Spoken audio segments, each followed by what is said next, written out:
now we will have Dr. Terry Wells, the Dean of the Lansing branch, to give opening remarks. Well, good morning. Good morning. There was some housekeeping details I wanted to make sure I got taken care of here. But before we address that, I just want to make mention that is this not on? Okay. Oh, you can be right up on. Okay. All right.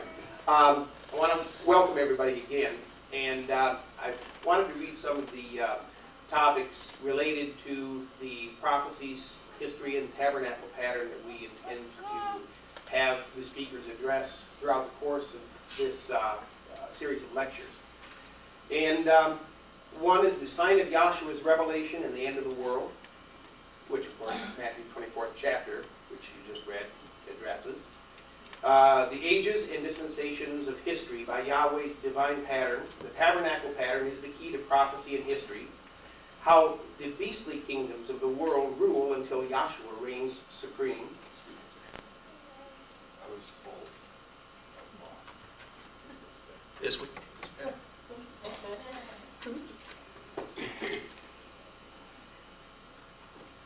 Okay. All right, I hope you can hear those.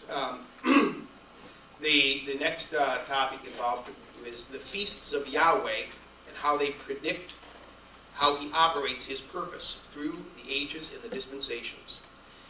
The truth about the rapture, the second coming, and the new heavens and new earth. And then counting prophetic times such as 70 weeks, 1260, 1290, 1335, 2300, and 2520 days. Symbols in the book of Revelation such as the 7 seals, 7 trumpets, and 7 bowls.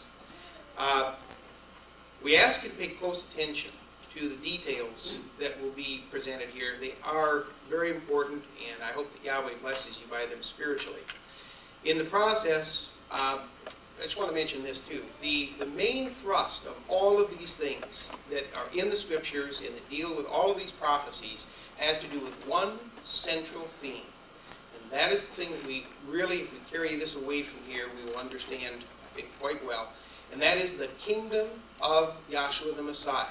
The whole purpose of Yahweh involves him and his kingdom, and how this kingdom has been, for a time period, given unto what some people would call the dark forces, or Satan, to rule. But Yahshua the Messiah has in fact then retaken his kingdom, and we're going to see how the Creator actually planned this out and is operating it and making it happen. So we'll proceed with this. We're just kind of getting things a little more organized this morning, so we're a little bit less formal. And one of the things I want to make mention, that the announcer already mentioned, was this, because I don't want this to be confusing. The sections that are considered reserved seating are really for you who are here right now. Okay. The reserved seating section is for any visitors that are not class members, people that are coming to class as visitors, for their hosts, and for anyone who has let us know in advance that they are planning to attend. That is not an issue this morning because we do not have our high attendance yet. If, in fact, however, we get a large influx of people and seating space becomes kind of scarce, you folks who are visitors, their hosts, and who have announced that you're coming in advance, we have reserved a seat so that you definitely have a place to sit. Okay? So don't feel shy about doing that. We're trying to also maintain the back rows and the sides over there for parents that have children that may need to get in and out. Okay? So, you know, as we come in later on, then you'll know that you can sit in these middle sections and all the reserved seating. Okay? We're going to have a couple of topics covered this morning. One of them, which is not directly related to the series of lectures on prophecy, and I hope you certainly enjoy it. Again, if you've got any questions or needs, you can see Dr. Danielle Anwar, or if you need me, go ahead and feel free to see me at any time. So that's it. Thank you very much. Speaker, we will have Dr. Gregory Prestas from our Ithaca, New York branch.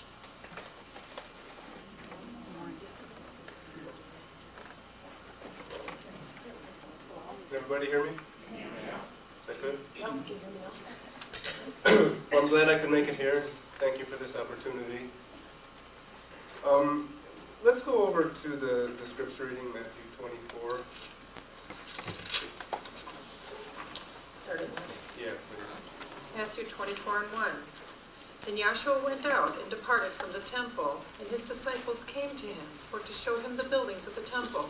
Now, if we go, this is a couple days before he's about to go through his death, burial, and resurrection, right?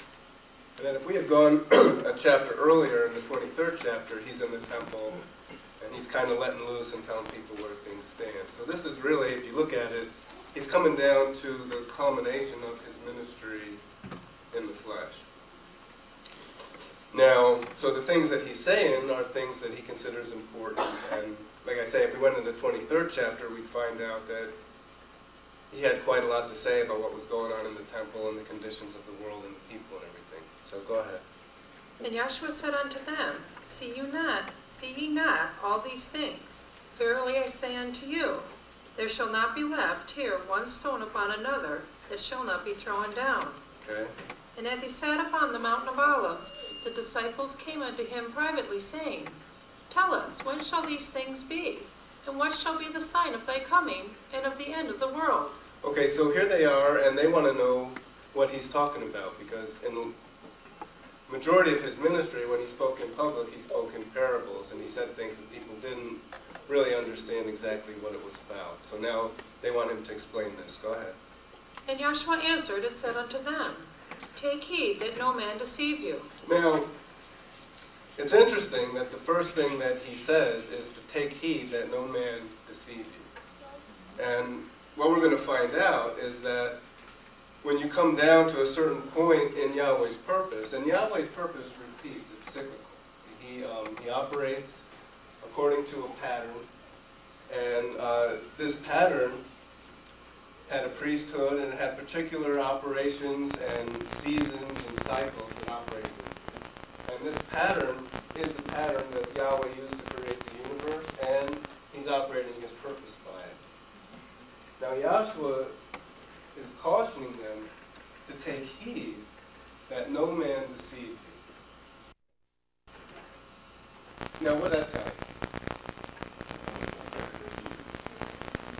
See, it's a clue that somebody's going to be out there who's going to be deceptive in nature. And see, this is a recurring theme that we find, and hopefully we'll get into it this morning, in the scriptures. This is not, hold where you are, and let's just get Isaiah 8 and 20. See, our founder, Dr. Henry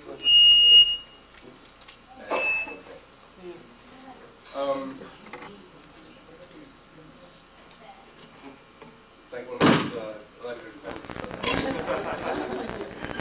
Okay. Now, that's all right. It might be more of a speaker than a microphone. Our founders claimed, okay, to have had a vision and a revelation. And yet, I do know how those dogs feel.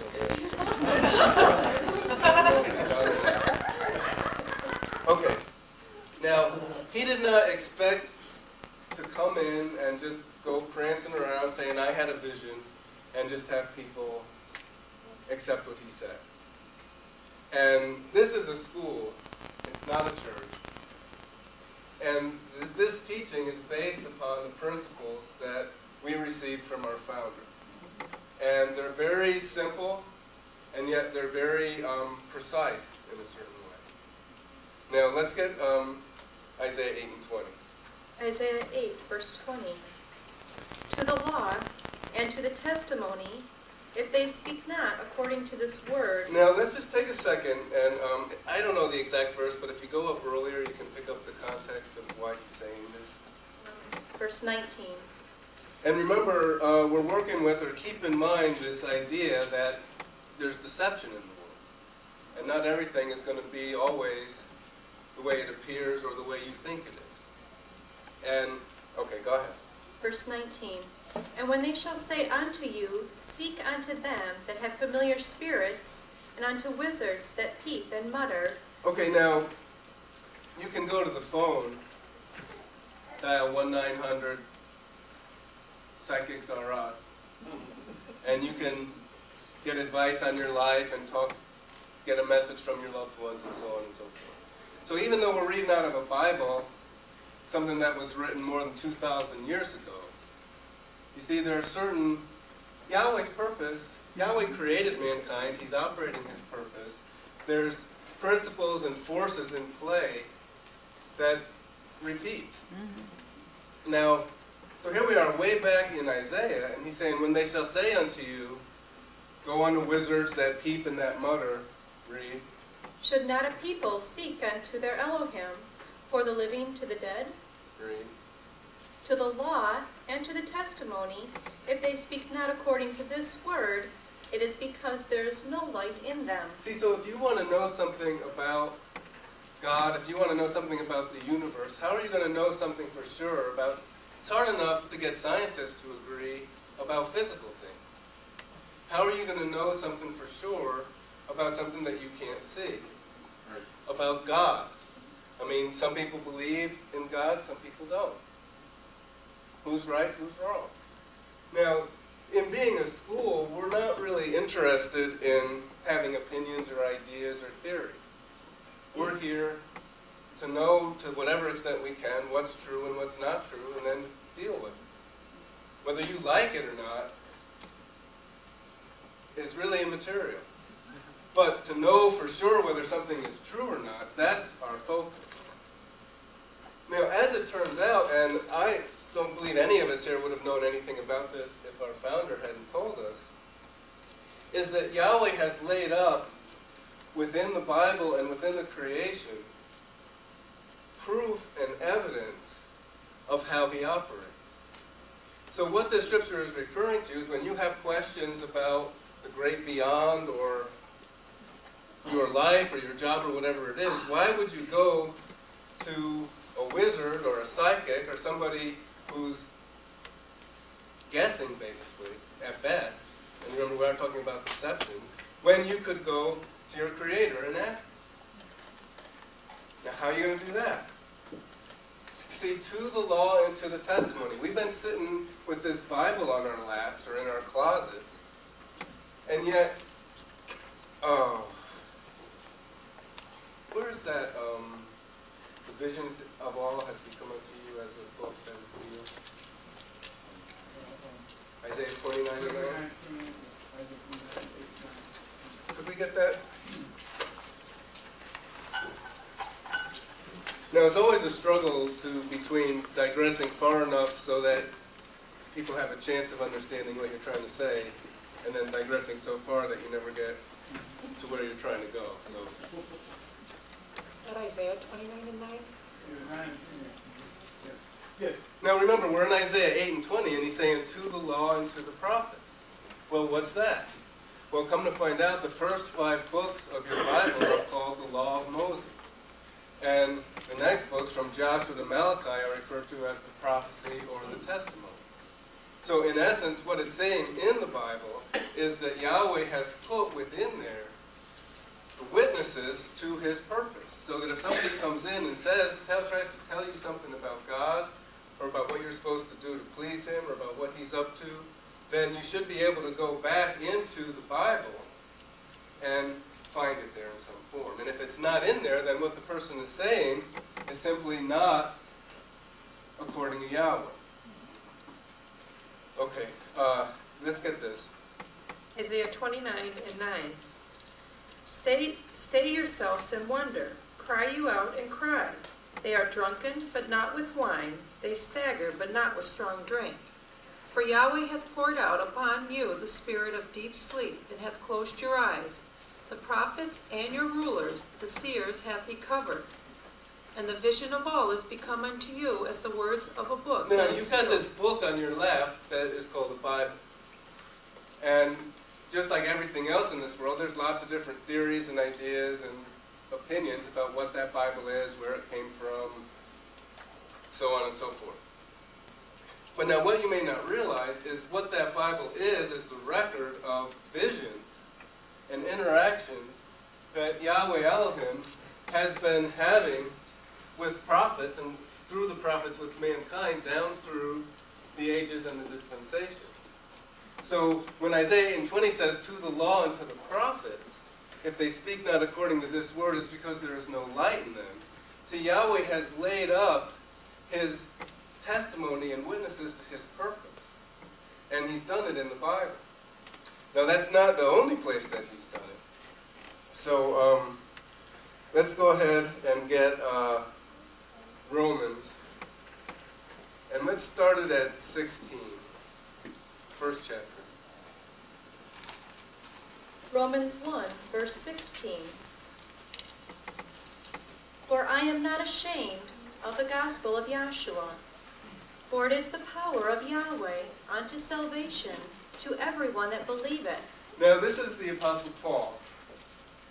And he's making the statement that he's not ashamed of the gospel of Yahshua. And the reason he's not ashamed is because it's the power of Yahweh unto salvation.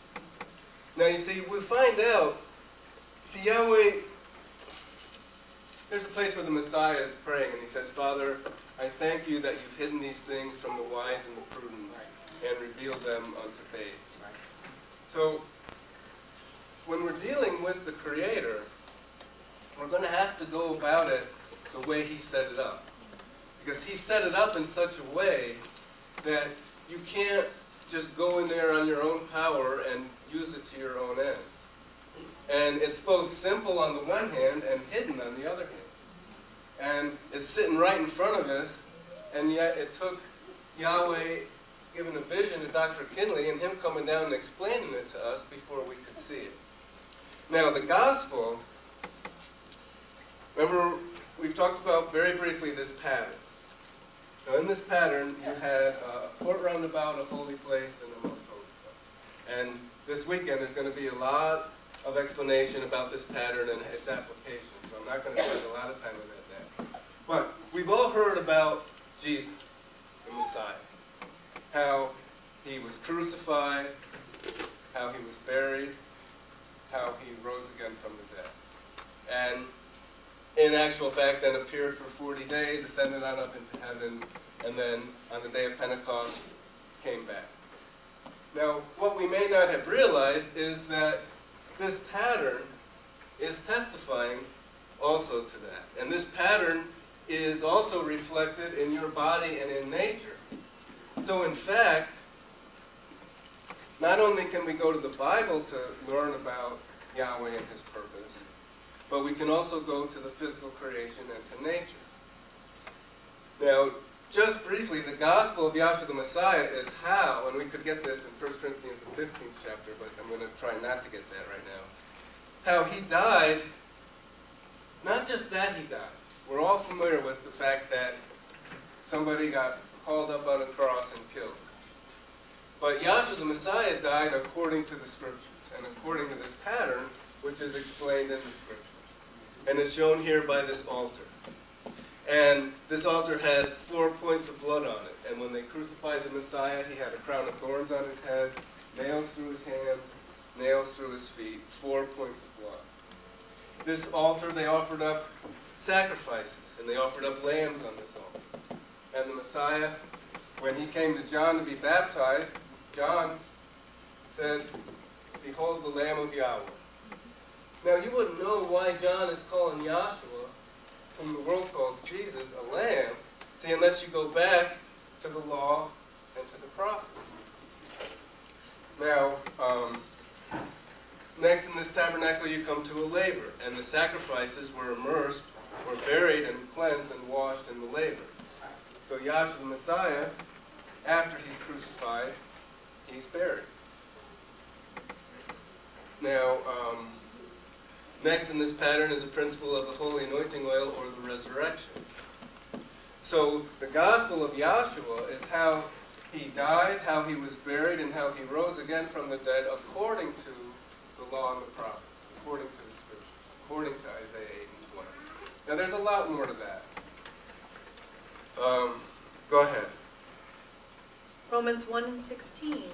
For I am not ashamed of the gospel of Yahshua, for it is the power of Yahweh unto salvation to everyone that believeth, to the Jew first, and also to the Greek. See, now it's written that without faith it's impossible to believe Yahweh. And yet, how can you have faith in something you've never seen and don't understand? So through the gospel, see, we can become convinced, and it might not happen right away, and I'm not explaining, I'm hardly even scratching the surface right now. But we can become convinced that there is a creator and there is a purpose operating.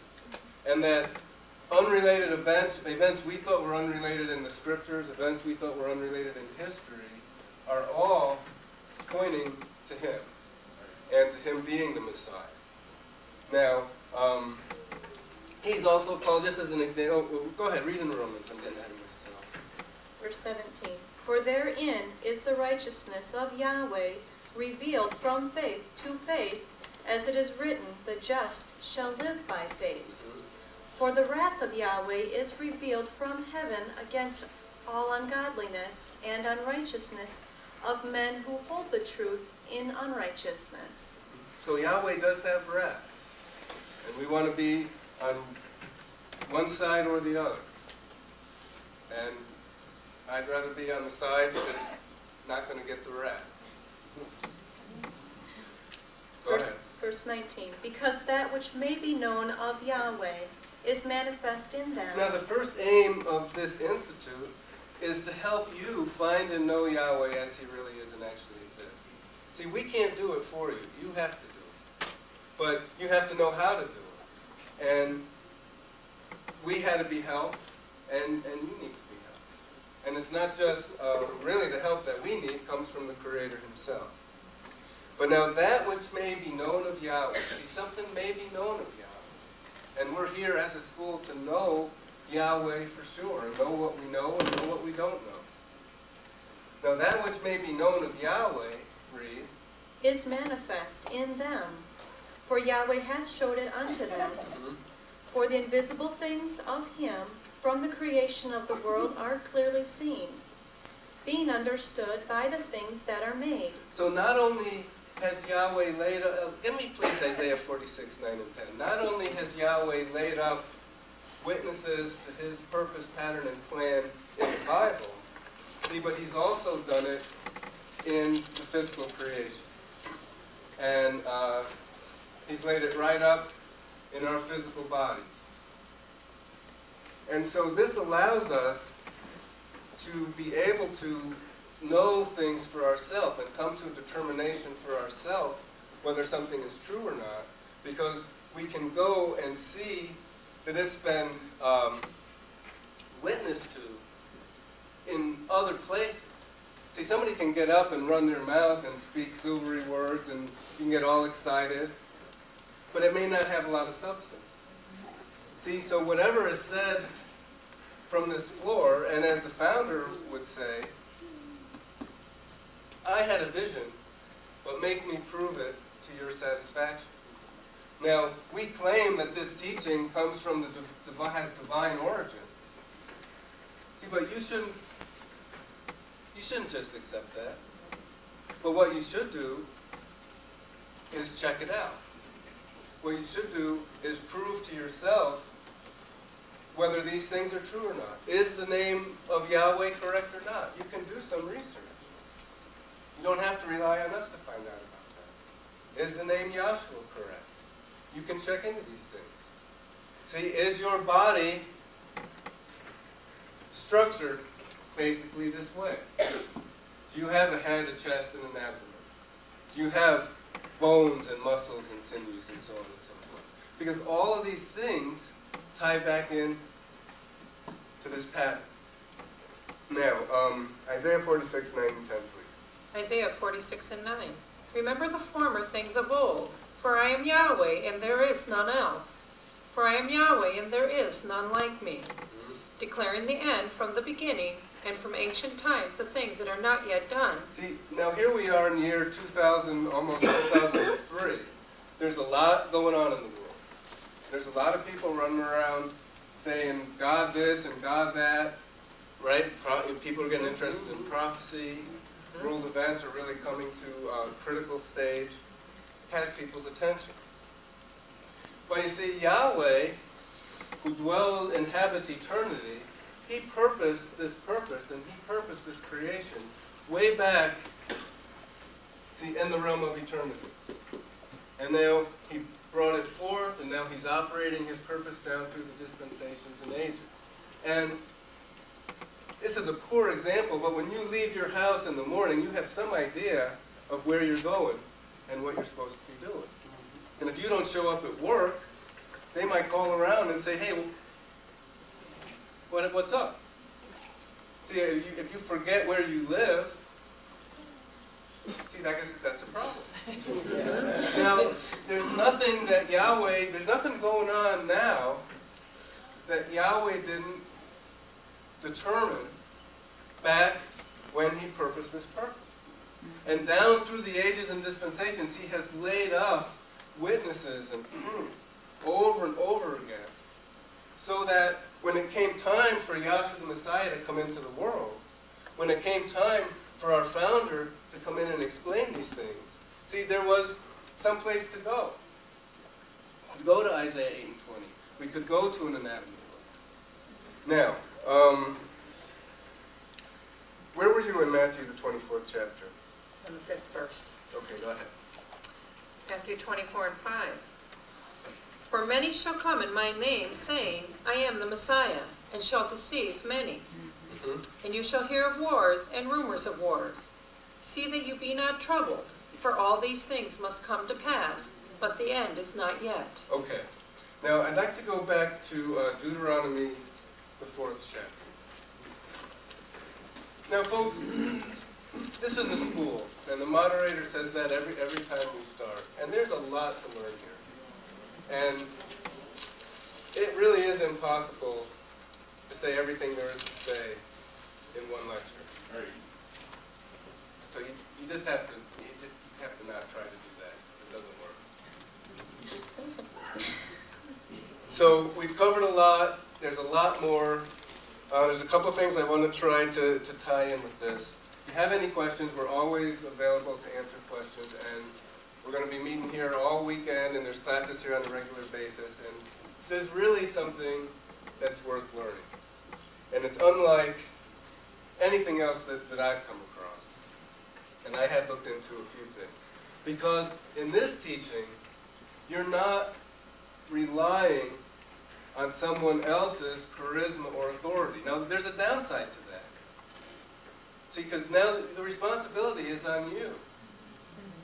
And the important thing is know what you know and know what you don't know. You don't have to know everything. I don't think there's anybody here who knows everything, except maybe Freddy. See, and if we had to know everything, we'd be out of luck. But if you know what you know, see, and somebody comes up and challenges it, then it's safe. See, but for it to be safe, it has to be based upon something. And that's what this is all about, to the law and to the prophets, to the physical creation. Now, and I just briefly covered the fact that Yahweh could do this because he knew way back when what he was going to be doing. He knew that in the year 1931, he was going to give a man a vision, so to speak, and that man was going to come in and start to explain how down through the ages and dispensations, all these things lined up and illustrated his purpose. And that people would be able to have faith and believe because of those witnesses and because of that proof. Now, somebody comes along and tries to tell you something about Yahweh, and they can't go into the book, they can't go to the law and the prophets, they can't go to the creation.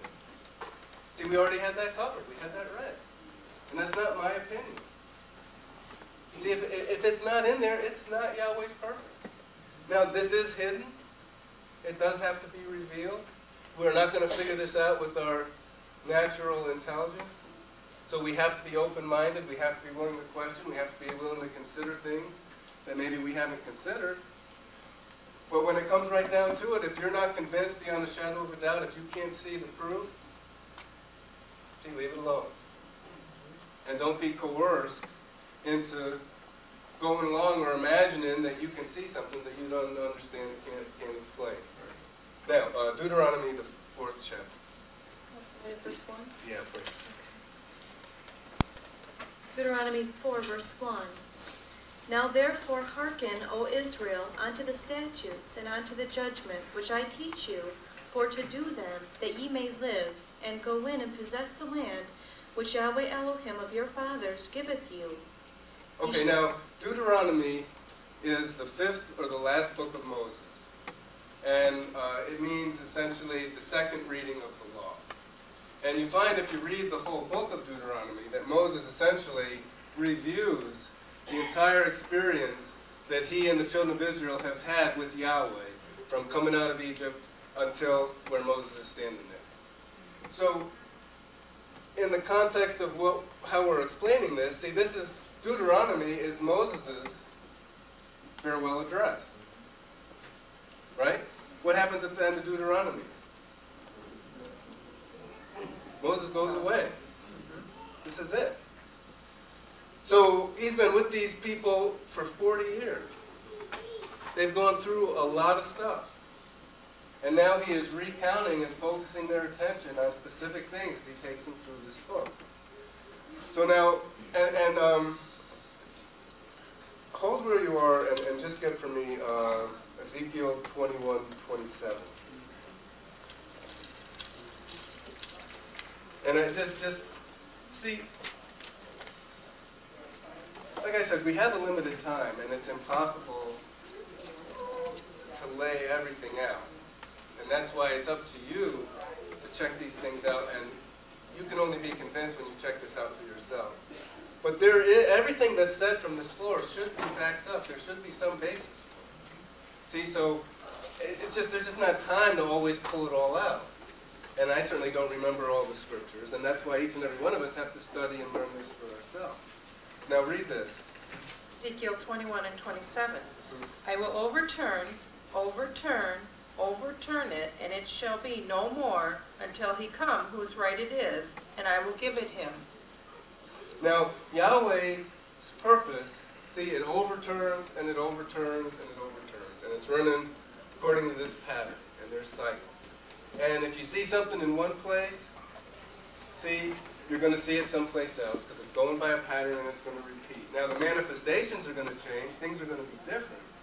But if you can key in on the principles and understand the essence of something, you're going to see it over and over and over again.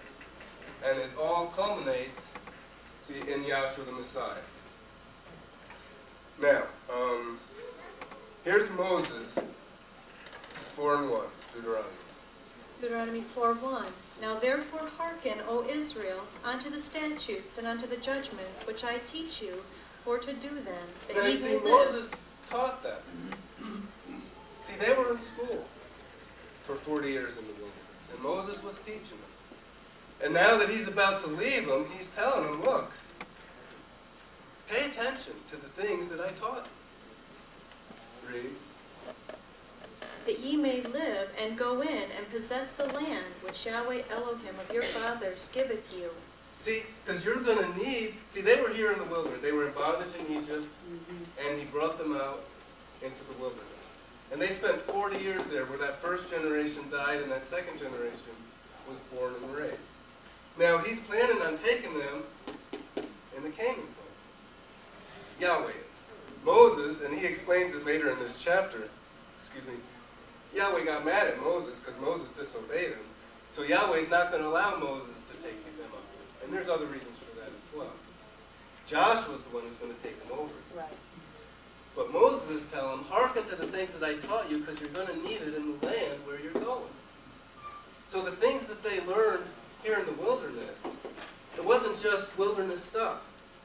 See, he's not telling them, look, I taught you a bunch of stuff and you needed it, but now somebody else is coming along and he's going to take you into a new land, and you make sure you pay attention to things he teaches you, because that's the stuff you're going to need when you get up there.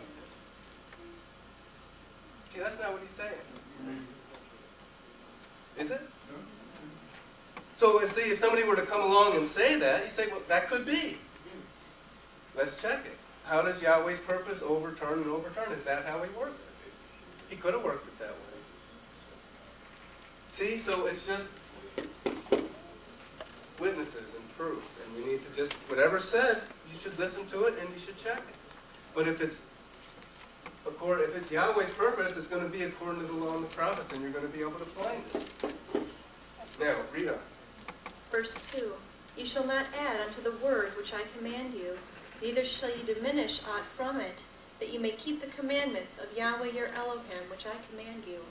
Now, don't add to it and don't take away from it, but keep the commandments of Yahweh Elohim that I, Moses, commanded you. Right? Okay, read. Your eyes have seen what Yahweh did because of Baal Peor for all the men that followed Baal Peor. The Yahweh thy Elohim hath destroyed them from among you. See now, he's taking them back through some of their history and reminding them of things that they're aware of. Read. But ye that did cleave unto Yahweh your Elohim are alive, every one of you this day.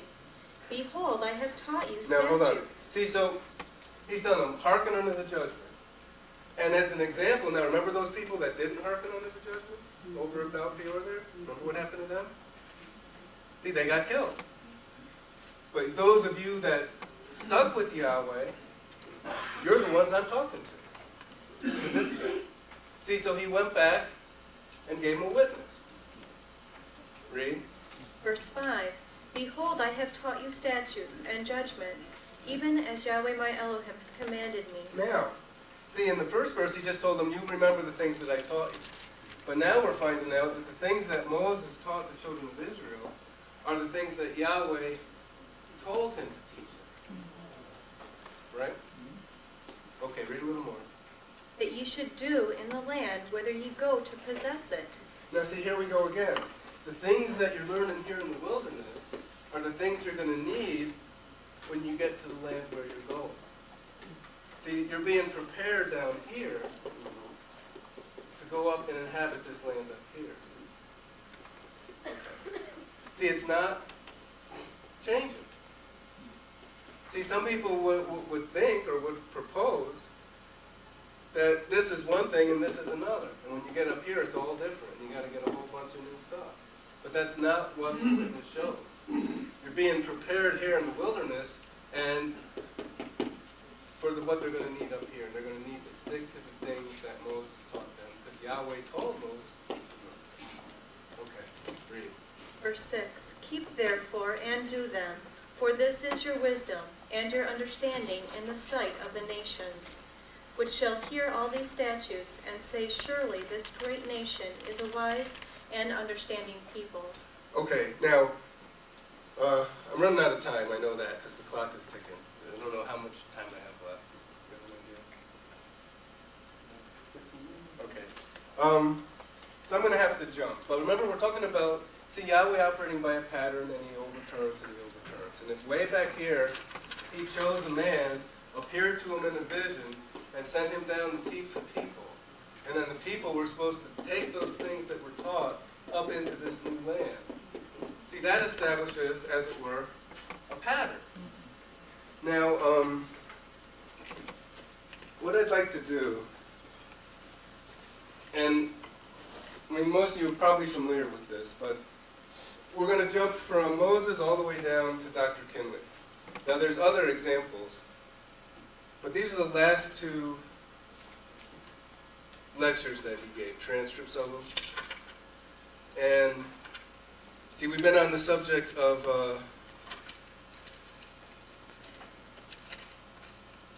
farewell address. And essentially, these two lectures are the last time he spoke in public to this class that he'd been teaching since the 30s. Now, I strongly recommend anyone who's interested to take some time and read these. Because there's a lot in here, and I don't want you to think that I'm just pulling sentences, as I'm sometimes accused of, and making things up. But I'm going to read this paragraph here. So we only have time to read a couple of paragraphs yet. But you see, what we want to do is we want to know for ourselves. And this teaching, we didn't make this up. This was delivered to us by a man who claimed that the Creator himself told him to do this. And explained it to him and told him what to say. Now, I mean, that sounds like a fairy tale. And you turn on the TV and you got lots of people telling all sorts of stories.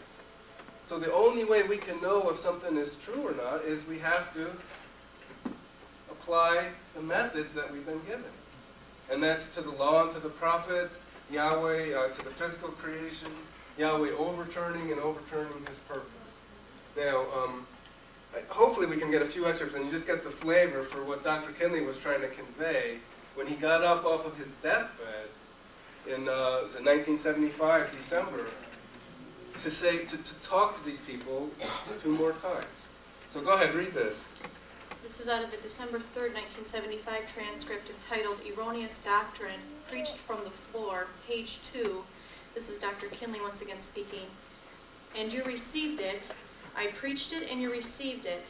The reason why you received it is because you can't refute it. See, now he's going all the way back to 1 Corinthians 15 chapter.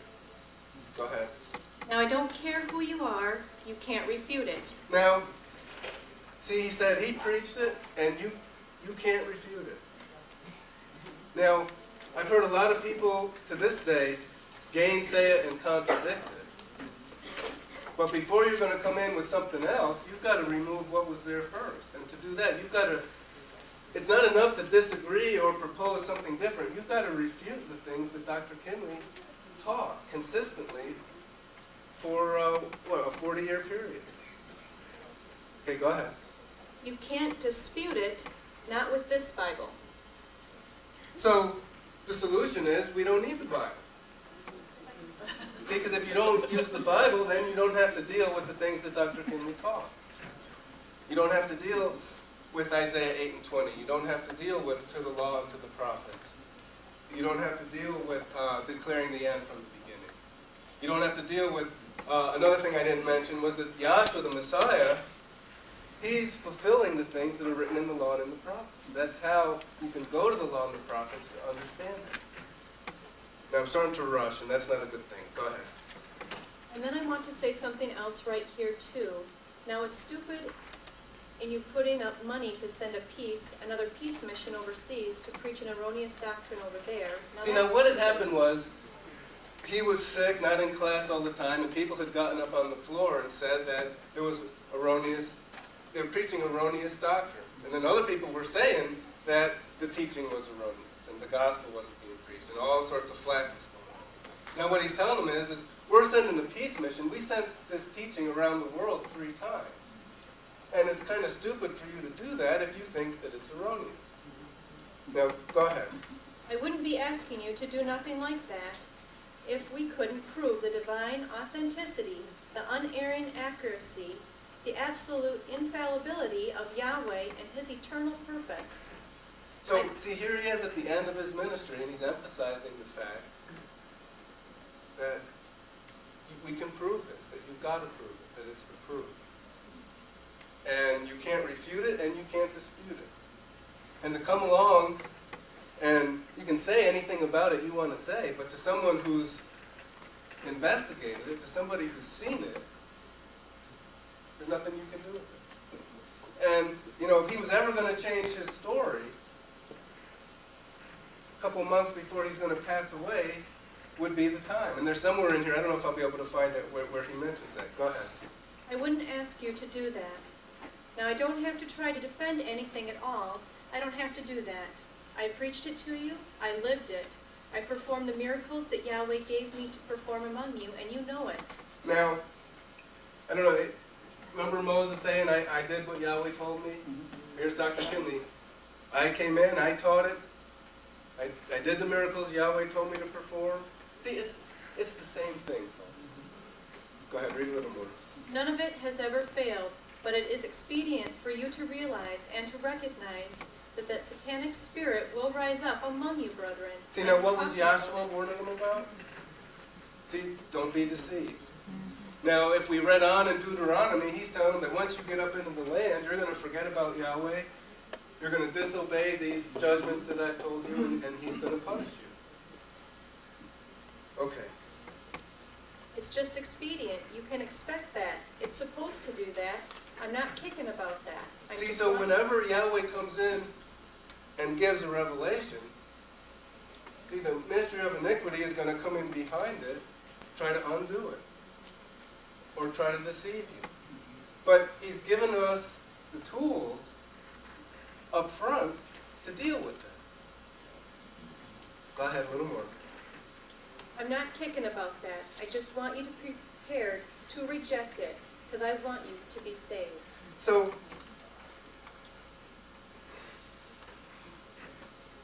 you know, there's a scripture that says, let this mind be in you that was in Yahshua the Messiah. Philippians 2:5. Philippians 2:5. Let's go ahead and get that. I mean, if you think about, see, when somebody speaks, they're speaking from their comprehension. When somebody acts, when somebody reacts, we act and react based on how we perceive and understand things in our history and so on and so forth. So for Doc to say, oh yeah, deceiving spirit's going to come in, not kicking about that, gotta happen. See, I mean, just think about the comprehension that leads to that statement. He's not saying maybe. To him, it's a fact. See, and we can go back through the book and just see that over and over again. It's just how it works. It's going to happen. He's there in Deuteronomy. Joshua. Oh boy, see, I'm running out of time. I'm starting to get choppy. Go ahead, read that. Philippians 2:5. Let this mind be in you, which was also in Yahshua the Messiah, A little more. who being in the form of Elohim, thought it not robbery to be equal with Yahweh, but made himself of no reputation, and took upon him the form of a servant, and See, was made. he took upon himself the form of a servant. He's on the cross. People are tormenting him. And he goes, Father, forgive them. They just don't know what they're doing. See, it was his comprehension. It was his understanding that that was the fact. And then all he did was manifest his understanding. See, and that's all any of us can do. See, and it's the power. Remember we read the, I'm not ashamed of the gospel of Yahshua the Messiah, for it is the power of Yahweh unto salvation.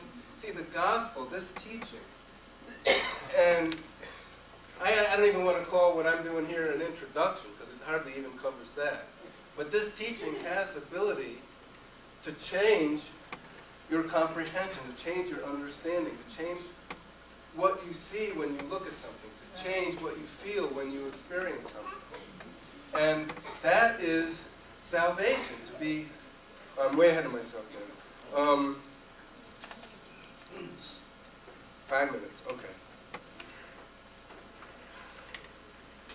Let's go, let's see if I can get one.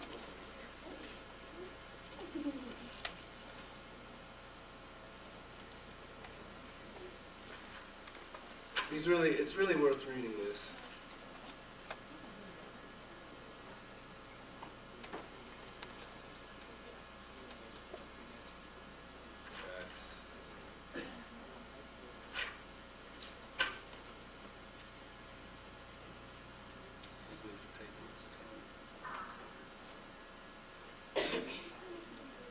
Just read this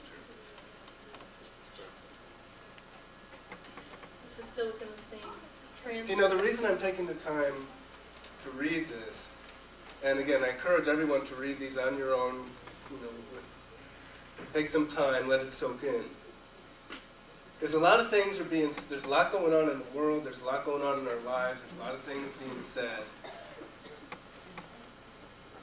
And we need to know what's true and what's not true. Now, see, Yahweh Elohim appeared to Moses and sent Moses down here, and Moses taught him stuff, right? And Moses told him, look, you pay attention to those things. And don't let somebody come along and contradict it and so on and so forth, because when you get up into that land, you're going to need it. Now, the kingdom of heaven is not meat and drink, but righteousness, peace, and joy in the Holy Spirit. And in order to get into that land, and in order to stay in that land, you're going to need to understand this teaching and the precepts that Yahweh told Dr. Kinley to teach us. See, he's the one, he taught us Romans 1:19 and 20. Taught us Isaiah 8 and 20. Taught us that Yahshua is fulfilling the scriptures, not instituting a Christian way of life, not putting us in bondage. Taught us that Yahweh declared the end from the beginning. Taught us consistently over the years that Yahweh first existed in totality as pure spirit without describable shape and form, without visible shape and form, and that he then took on an intermediate state and made himself visible and describable. And if we read further on in Deuteronomy, which we're not going to have time to do, he tells them, especially the day that you stood before Yahweh and you didn't see any similitude. So you only heard a voice. So all these things, see, it's a repeat. And this teaching, see, it has the power to deliver us from superstition, to deliver us from the fear of death if we ever understand that Yahweh is real and that he has a purpose, and that there is life after death as this pattern shows. See, it's powerful. Now, read what you have there. This is page 13 of the same transcript. Dr. Kinley speaking, now look here, precept must be upon precept, because what you're doing, it don't make no difference now where you go, even from the beginning of the creation. Now that's what we have taught you, and anytime anybody else gets up here on this floor and teaches you anything else, he's a liar. See, so he's not changing his story. See, it's line upon line, precept upon precept. You go through here, there's blood with the Messiah, blood on the altar, blood on the door, blood with the death of that sacrifice, the flood. See, there's a line of blood. There's water. There's spirit. There's the principle of 40. It's a pattern, and it works. Okay, go ahead. And it's wrong. You can't start in the spirit and teach somebody something about something they can't see and know nothing about. You have to take the natural things and then bring it from there. Somebody says, well, what does God look like? He made the man. We're just not going to have time to go through all this. So you see, here he is, right at the end, and what's he doing? He's sticking to the teaching. He's going back, showing how you have to go to the natural. Spiritual didn't come first. It was the natural and then the spiritual. You have to go to the natural to understand the spiritual. And then there's places in there when he talks about, if anybody comes along and tells you anything different, don't buy it. Now, why not? See, because he's proven these things. We've proven these things. We've proven these things to ourselves. And no matter what somebody comes along and says, it doesn't change the fundamental truth or the fundamental reality. And that's why this is a school, and that's why it's incumbent upon each and every one of us to follow the Spirit and to learn these things for ourselves. Because there is going to be a dissenting opinion. There is going to be the opportunity to be misled and be deceived. Somebody is going to come along and say, oh, you don't need to go to the book anymore. You don't need to go to Moses anymore. Now, I need Joshua 23 and around, I guess we'll skip right to 6. Joshua 23 and 6.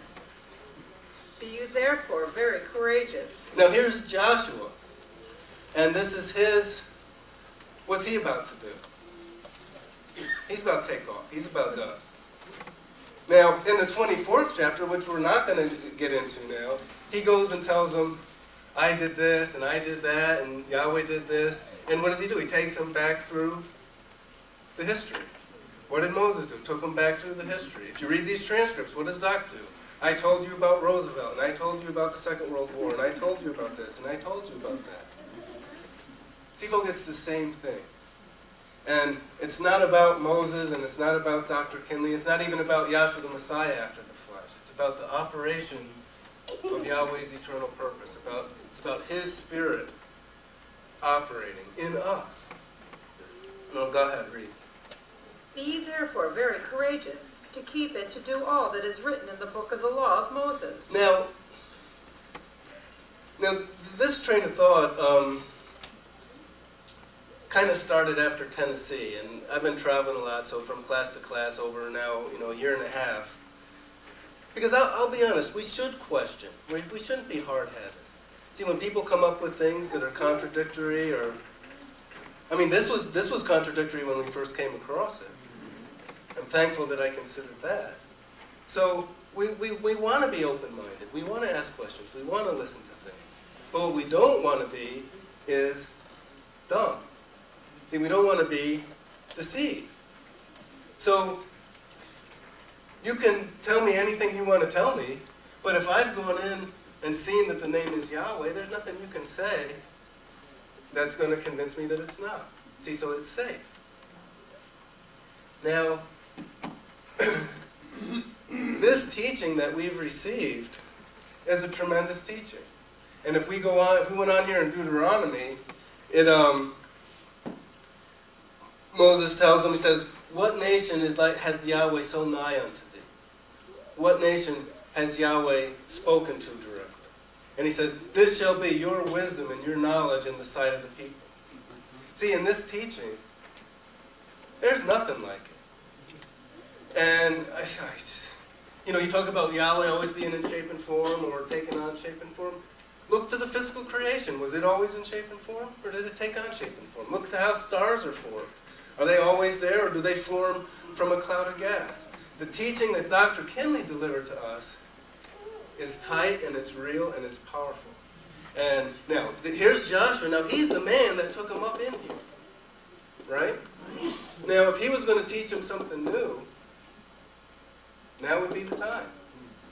Well, see, what's he telling him? Read. Be ye therefore very courageous, to keep and to do all that is written in the book of the law of Moses, that you turn not aside therefrom to the right hand and to the left. Okay, now I need Romans 14 and 17, and then I'll be done. So Joshua is confirming what Moses did. Moses down here prepared them to go up here. Then when they get up here, Joshua says, okay, you stick with it. Now you have to understand, these are laws and ordinances. This is the old covenant, and what we're dealing with here is a new covenant. It's completely different in manifestation. See, but the principle is Yahweh delivered it to them, and it was their salvation.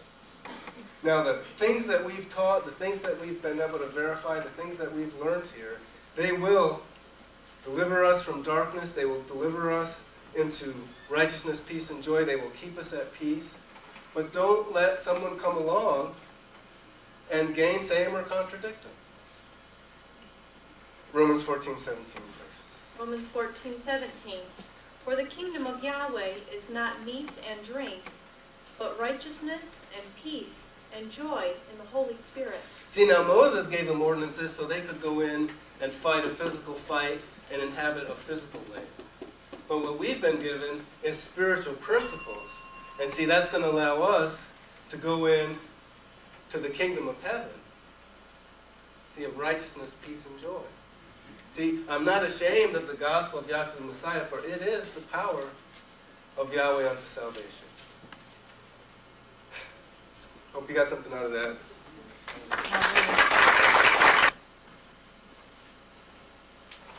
Thank you, Dr. Prestas. And now our next speaker is Dr.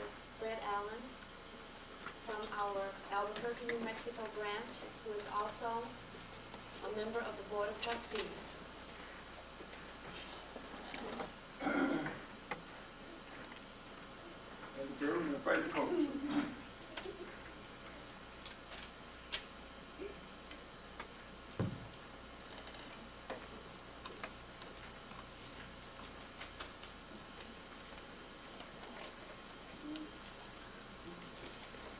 Thank you ever so much. I'm glad to be in your midst again.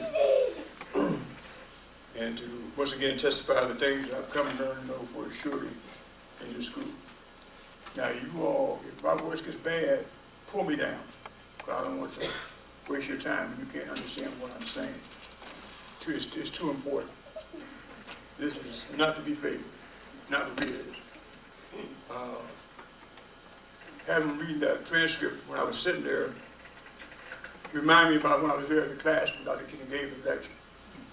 And it refreshed my mind about many things that were going on at the time. And I know a lot of the things that were being said at the time that brought him down to say the things he had to say. And therefore, I have a very deep compassion on the things that when people that were not there to know the circumstances that was around at the time. When you read the transcript, you don't have the feeling for what's behind the thing. But I'm here to get some questions about you to ask. I'll try to give you answers to them as much as I can. But I was having somebody new in class here. My mind always goes to them first because we all had the first time. And this teaching is so profound and so revolutionary that people that have not been introduced to this school don't know really what they're missing. And they have to have an understanding, they have to be able to perceive what we have to offer them is so good for them to understand and be able to appreciate that. So, if you will, bear with me a few minutes. I know a lot of you have been around and want to hear. If you want to hear something new, you get the wrong person up here. There might be some things we can go into, which is really not really new, but the point is that it might be expressed in a way it might be new to them. But I want to try to present this in a way that our guest is with us for the first time might be able to go away with some understanding of what this school is about. I just start with this way. The founder of this school, Dr. Henry Clifford Kinley, I met him when I was about 4 years old. So it's been a long time, about 60 years ago. So I've known the man for a long time in my life. And I like to go back to the things that he said himself concerning what made this cry within him to know the Creator so important. Because to me it's important for us to see what this teaching really does. Let's go back to Acts of the Apostles, the 17th chapter, and pick up around the 29th verse and read down, please. Now, this is the founder of the school. Now, I want to make a plain so that the new person knows why I'm going back this far. The founder was an assistant pastor in the Church of God.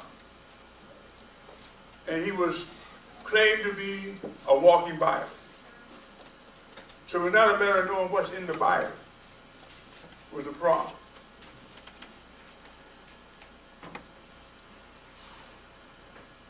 He had studied the different religions at the time. And he wanted to know how was this Creator going to judge the world in righteousness. When you got a Baptist saying they're right, you got a Catholic saying they're right, you got a Jehovah's Witness saying they're right, you got an Israelite saying they're right, the Buddhist saying they're right. How is he going to reconcile? How is he going to be able to define one from another? In other words, there's got to be some way to reconcile regardless of what religious belief a person has. And that's what was heavy on his heart was, how is he going to do that? And bear in mind the things that came up in the church that put him out of the church. And he's going to, under this, the people loved to hear him preach. His own mother, his own father, his own mother was again telling him to go back and apologize to the church, to be reconciled back with the church. He said, I can't do that. They blame him for something I didn't do. So with all that on him, he still wants to know how is this Creator going to judge the world in righteousness. And this is where it's taken from. Paul's writing about Luke writing about Paul in Athens here. Okay, read it. Acts 17 and 29. Mm-hmm. For as much then as we are the offspring of Elohim. For as much then as we are the offspring of Elohim. Now, the term Elohim is the correct title for a Creator. You know it as God. Now, if we are the offspring of God, or we are the offspring of a supreme being, read.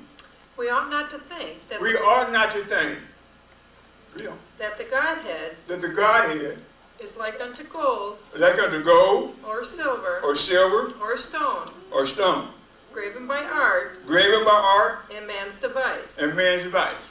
Now, what all he is saying is you ought not to think, because the people he's dealing with, they were idol worshipers. Some man goes out and gets a tree stump, carves up some image on it, covered with gold, make it real fancy, and then bow down to it and say, that's a God. And here you are walking around and they can't walk around. You ought not to think that God's out of the way. That's what he's trying to get across to. See, that we come from something that's valuable. See? Okay, read on. And the times of this ignorance. Now, the times of this ignorance, when people did this type of worshiping idols of God, see, Yahweh winked, well, read on. Yahweh winked at. Yahweh winked at, read. But now commandeth all men everywhere to repent. But now he commanded all men everywhere to repent. That says for every man to repent, regardless of what his religious belief is. Read. Because he hath appointed a day. Because he has appointed a day In the which he will judge the world in he's going to judge the world in righteousness by that man whom he hath ordained. he has ordained. Now we're talking about a creator that's going to judge the world in righteousness. And we got all these different religions floating around here saying they're all right, and you got to make a determination which one is right. How are you going to do that? How are you going to sift between one saying they're right and another saying they're right, and they're both saying contradictory statements? How are you going to do that? Well, thanks be to Yahweh, he came with the founder, wanted to know that, and a burning desire within his heart and mind, one day, in 31, June 6th, he had a vision. He came back and told us many times, when he repeated this same story over again. He said when he saw the vision, he didn't understand it. Later on, he had a revelation of the vision. And this was Yahweh, of the Creator, communicating with him in the spirit, within his inner man, causing him to know his purpose and plan, causing him to know how he's going to judge the world in righteousness. And because of that, then he came to us, challenging us to make him prove to our satisfaction that he did have a divine vision and revelation. And because of that is why this school's been formed. He went back to the church wouldn't hear it. So he had to form a school whereby he can teach the things that Yahweh taught him or showed him in the vision, that we might come to understand and know him as it really is. Now the results of these charts you have on the wall here is a direct result of that vision and revelation that he had. And during the time you're here for this weekend, those that come, as often as you come back, we're going to be explaining these charts of this year's work. And hopefully you'll be able to be benefited from it. Now the key to this teaching,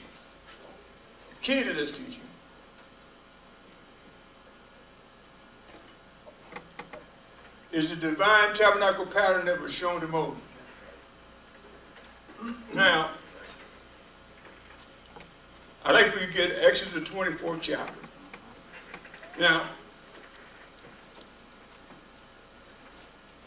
many things have come across my mind that need to be touched on or go into, but I don't have time to deal with them all. So let me just take one thing at a time. Exodus 24th chapter. No, make it the 25th. Make it 25:9. Okay. 9 and 10. Exodus 24 and 24, 8 and 9. 25. I said 20. We'll get it at 25. Okay. Exodus 25, verse 8. Mm-hmm. And let them make me a sanctuary. Now, he said, this is Yahweh, what we're talking about here, so you understand what we had in the scripture.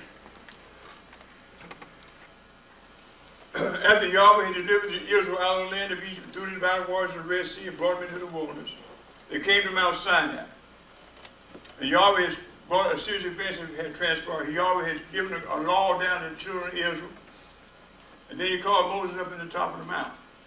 And Moses up here at the top of the mountain is having an experience with a vision and a revelation from Yahweh Elohim to the man Moses. Now we're hearing the conversation that's taking place here. Okay, read. And let them make me a sanctuary. Yahweh Elohim is saying to the man Moses, let them, referring to Israel down here, make a sanctuary. Read. That I may dwell among them. That I may dwell among them. Read. According to all that I show thee. According to all that I show thee. After the pattern of the tabernacle. After the pattern of the tabernacle. Now Yahweh is telling Moses that that was a pattern. Now that's something that he's going by. A pattern of the tabernacle. Read. And the pattern of all the instruments thereof. And the pattern of all the instruments thereof. Even so shall ye make it. Even so shall you make it. So now that was what was revealed to the man Moses. Moses came down from the mountain and instructed Israel to build a sanctuary that is like the one he saw up in the mountain. Now that's a pattern. See? Finish your reading. Or give me the 40 first, please. Verse 40. And look that thou make them after their pattern which was showed thee in the mount. Now when they came down from the mountain, you always caution them, look that thou make it according to the pattern shown thee in the top of the mount. So we know that what was shown them in the top of the mount, see, was built down here in the wilderness. So if we look at this tabernacle down here, it was reflecting what he saw up in the mountain. See? So that's how we do it. In other words, the people that were down here at the foot of the mountain, they didn't see what was up in the top of the mountain. When they built the tabernacle down here, they saw something natural to understand something that he saw spiritual. So it took something natural to understand something spiritual. That's where the get-go. See? Now, somebody said, well, that's in the Old Testament. Well, what's it say in the New Testament? Give me Hebrews 85.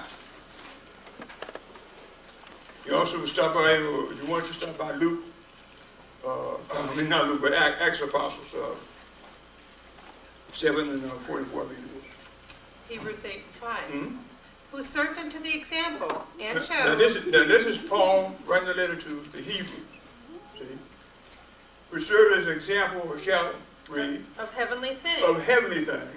As Moses was admonished of Yahweh. As Moses was admonished of Elohim. When he was about to make the tabernacle. When he was about to make the tabernacle. So this tabernacle was pointing to something heavenly. Read. For see, saith he. For see, said he. That thou make all things. That thou make all things. According to the pattern. According to the pattern. Show to thee. Show to thee. In the mount. In the mount. So that means that Paul's calling the Jews themselves to remind that Moses was cautioned by Yahweh to make this tabernacle a certain way, and that it was a figure of something heavenly, spiritual. So we see the importance of already being attested to by the Creator himself, taking that to look at this here tabernacle and understand something about it spiritually. So the pattern becomes a key to understand and know your Creator. See? Now, we had Stephen here in the 7th chapter of Acts. In his martyrdom, he's getting ready to be stoned to death. And here's his testimony. I think it's Acts 7 and 44, I believe it is. Acts 7, verse 44. Our fathers had the tabernacle of Now he said, our fathers. He's talking about, he's a Hebrew, so he's talking about the Hebrew people. They had, our fathers. They had what? Our fathers had the tabernacle of witness. They had the tabernacle of witness. This is a witness. Read. In the wilderness. In the wilderness. As he had appointed. As he had appointed. They had the tabernacle as he appointed. Now I'm just trying to emphasize your Bible is telling you that this here tabernacle is important. And it's a key to help you understand something about our Creator. Now what does this tabernacle reveal to you about our Creator? Now he said it pointed to something heavenly, right? We read that over there in Romans. Pointing to something heavenly thing. See? Can we go get to 1 John 5, 7, 8? This is supposed to be, pardon me, this is supposed to end at what time, Terry? What time is it supposed to end? What time is the session end? The session ends at 12:30. Okay. Okay. How much time do I have? See how your voice finds. Okay. I'm not talking too broken for anybody. Everybody's following pretty well? Okay. Okay. We see how long it goes. If it goes away, I'm sitting down. Okay. Okay. 1 John 5 and 7. For there are 3 that bear record in heaven. Now he said, now this is John, he said, now there's 3 that bear record in heaven. Now, here you and I stand out here on the earth plane, we haven't been to heaven. Does it mean someone has somehow experienced a heavenly event to be able to relate to what in heaven? So here we have, John said there's 3 that bear record in heaven. Read. The Father, the Father, the Word, and the Holy Spirit. And the Holy Spirit. And these 3 are one. And these 3 are 3. Are one. These 3 are 3. One. Oh, the book's saying they're one. Well, why then is the Christian world taught you and me that there's 3 persons making up the Godhead? This is some of the reasons why we set this school up to oppose that concept and idea. Well, what's your proof for it? Remember, it said these 3 bear record in heaven, the Father, the Word, and the Holy Spirit, and these 3 are one. Well, if we go to our pattern, we can find a solution to that. Our pattern tells you that this is one tabernacle. It's got a most holy place, that's one compartment. A holy place, that's another compartment, and you got a court round about. That's 3. 3 making one. It's testing to something spiritual, something heavenly. 1, 2, 3. One tabernacle, pointing to the one Godhead, the Father, the Word, and the Holy Spirit. These 3 are one. Now we've been taught, going back to keep the same thought, we're talking about the things that have been taught in the world that is wrong. See? This is good. They teach and present to you and me that there's 3 persons making up the Godhead. Now, if we were to hold that kind of mentality to that, then we got 1, 2, 3, 4, 5, 6, 7, 8, 9. They didn't agree. See? So we can see we got a problem here. We have to see that this one tabernacle having 3 compartments testify to that 3 is in heaven, the Father, the Son, and the Holy Spirit, and these 3 are one. Well, what else does this tabernacle tell us? We find that this tabernacle, in that Moses was shown this up here in the mountain. Moses also saw the creation come in by this tabernacle. So it means the tabernacle is also we're a witness to the way the creation came in. Now, we look at Genesis 1 and 26, when Yahweh made the man. Genesis. So I'm trying to get you involved in this as well. Because if you deny what we're saying about this now, you're going to be denying yourself. See? Read on. Genesis 1 and 26. And Elohim said, let us make man in our image. Now Moses has heard Elohim said, let us make man in our image. So however he's made up, the man is made up the same way. Let us make man in our image. Read. And after our likeness. After our likeness. So when I look at a man, I'm looking at a witness or an evidence of how he is. Well, how is he? Now, when I understand what Moses said he saw, can I go back now to chapter 24, Exodus 24, 9 and 10. So we see what Moses saw first. Exodus 24 and 9. Uh-huh. Then went up Moses. Then went up Moses. And Aaron. Now this is on this chart. We got Moses up here, Aaron. Nadab and Abihu. Nadab and Abihu. And 70 of the elders of Israel. 70 of the elders of Israel. And they saw the Elohim of They Israel. saw the Elohim of Israel. Now that was a vision to them. They saw the Elohim of Israel. They saw God. In your King James Version Bible, they saw God. Now you got this same minister today running around telling you and me no man has seen God at any time. No, they read it in the scripture too. But the Bible's wrong. There's so many things we got to break down. This becomes a hard task trying to explain something quickly in a few minutes. Just take a minute, because it'll take 1 minute to do that. Just digress just 1 minute. Get John 1:18, King James Version, and also get it in the Exodus 24:9 and 10 in the King James Version. Okay? Read. We're going to see which one we read. John? Okay, John 1:18. And this is what these here ministers you got today in the world, they claim that I'm New Testament teacher. They're reading out the New Testament. Wake up, folks. The New Testament is drawn from the Old. So if you don't go back to the Old, you won't know what the new is about. And that's what they won't do. They won't go back to the Old. But read. No man has seen God at any time. Now it says that no man has seen God at any time. Now if that's true, see, there'd be no way for you to know anything about your Creator. That no man has seen God at any time. Now go over and people got the same Bible, same version, King James. Go back to Exodus 24:9 and 10. Exodus 24, verse 10.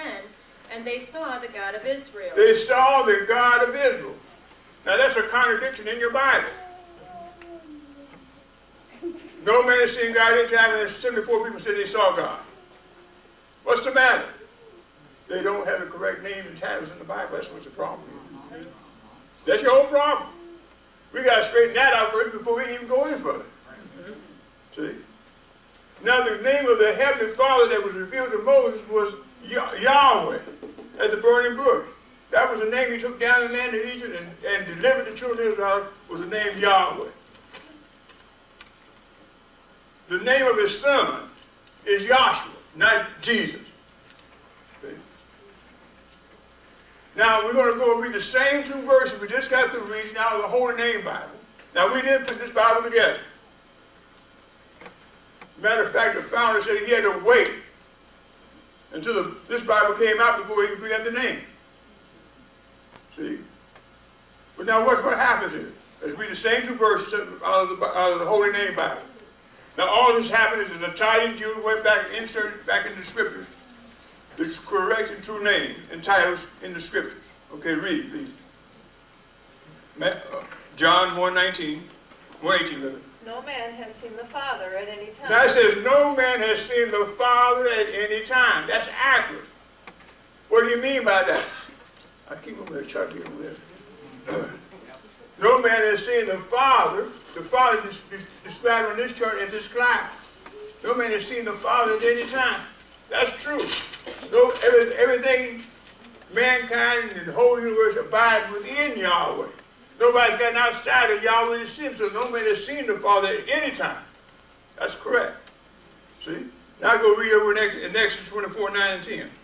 Exodus 24 and 10, and they saw the Elohim of Israel. They saw the Elohim, or the God of Israel. They saw the Elohim of Israel. Read. And there was under his feet. Now to go on to describe what they saw. He had feet. It's not that they just saw something and said he was a puff of smoke. They went on, he goes on to describe he got feet. Well, you got feet. Read. And there was under his feet, as it were, a paved work of a sapphire stone. Paved work of a sapphire stone. Read. And as it were, the body of heaven and its clearness. He's got a body to go with the feet. You got a body. I'm trying to show that if man was made in the likeness and image of Elohim, then you ought to see that you're going to be a representation of him. So when you look at a man, you're looking at your Creator. Read. And upon the nobles of the children of Israel he laid not his hand. Upon the nobles of the children of Israel he laid not his hand. See? Now that almost describes, see, a man.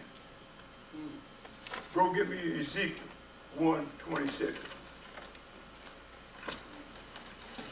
Because we're trying to prove and verify what we're talking about. We're going to law, that's Moses writing over in Exodus. Now we're going to the prophet. See if he saw the same thing. You want to start by Isaiah 6:1. We go all kinds of ways in the book. See, but we want you to understand that this Yahweh we're talking about is real, and he does really exist. And he proves himself. He didn't leave himself without any witnesses. He got plenty of witnesses. We're just trying to bring him up so you can see him and recognize him. See? Where we at? Ezekiel 1 and 27. Yeah, right. 1 and 26. 26, right, read. And above the firmament that was over their heads Above the firmament which was over their heads, read. Was the likeness of a throne. Was the likeness of a throne. Now, Ezekiel is looking back. You always told him to look back and verify what took place when the children of Israel coming about the land of Egypt. They were following a cloud. See? Okay, read on. As the appearance of a sapphire stone. They saw a sapphire stone. Same thing Moses saw. Sapphire stone. Read. And upon the likeness of the throne. And upon the likeness of the throne, somebody sitting upon a throne. Read. Was the likeness as the appearance of a man. Was the likeness of the appearance of a man. Now that shows you that he was looking at, they saw a man. See? So we see that this man is a reflection of the Creator, Yahweh. Therefore, we see that the man himself, we take this here physical man that we have, he's got a head cavity corresponding to the most holy place. He's got a chest cavity corresponding to the holy place. He's got an abdominal cavity corresponding to the court round about. That's the man. Now, if you don't have a head cavity, or you don't have a chest cavity, or you don't have an abdominal cavity, then you're excused. You don't apply. You don't go up to that. But if you do have them, you better consider, because it's taking your picture. It's letting you know you are a part of his creation. Here we have a tabernacle that was built almost 3,000 years ago that is very true today. In other words, your body is made up just like that. Head cavity, chest cavity, abdominal cavity. See? And we can go in here and break it down more and more and more until you be just overwhelmingly convinced. Now this man that we have, he happens to be made up of cells. Cells. You got a nucleus, and a cell body. That's one cell. The cell is made up of atoms. Now we get down to the nitty-gritty now. See? Now the atom is composed of a proton, a neutron, and an electron. The electron goes around the proton and neutron. Just like this core around the mountain. I mean, it's proof. It's positive. See? And somebody want to change that. It can't be changed. See? So we're seeing that here you are is a copy of everything that's being presented to you is what is on top of it. We're taking the ultra microscopic particle known to man as an atom. It goes on with the pattern. You go along with the pattern. See? Now Yahweh himself, desiring mankind to know him, he's got a pattern he's going by. Therefore, he even moves a body of people by the pattern. I'm talking about the children of Israel when they came about the land of Egypt. They went out, Egypt was like into the court round about. They went through a body of waters which is called the Red Sea into the wilderness. And they were out here in the wilderness for 40 years, and then they went across the river Jordan into Canaan. Egypt, 1. Right. Holy place, 2. A wilderness, 2. And Canaan, 3. 1, 2, 3. It's going by a pattern. Right. The pattern is just repeating over and over and over again to convince you and me that there is a hell. See, beyond a shadow of a doubt. See, now when we're able to understand that, then we're able to see that Yahweh definitely is going by a pattern. Now we want to apply. See? Now this man that we talk about, the world talks about is Jesus. See? That will not do. I know this hurts, but I got to tell you the truth. And we encourage you to go check it out for yourself. See? You got a dictionary? I don't know what dictionary they got. Give me J. This is what I call cut and dry. J. This is the letter J. What does it say about the letter J? The 10th letter of the English alphabet. The 10th letter of the English alphabet Read. Is a late variant of the Latin I, Was a late variant of the Latin I. which was used indifferently Mhm. as a vowel or As a vowel. or as a Or consonant. the consonant. Read. As the form prolonged above or below the line was often initial, All you do is took an I, and the put a initial hook on it.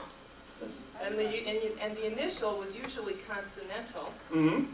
the J gradually became differentiated from I in function as well as form until in the 17th century. What?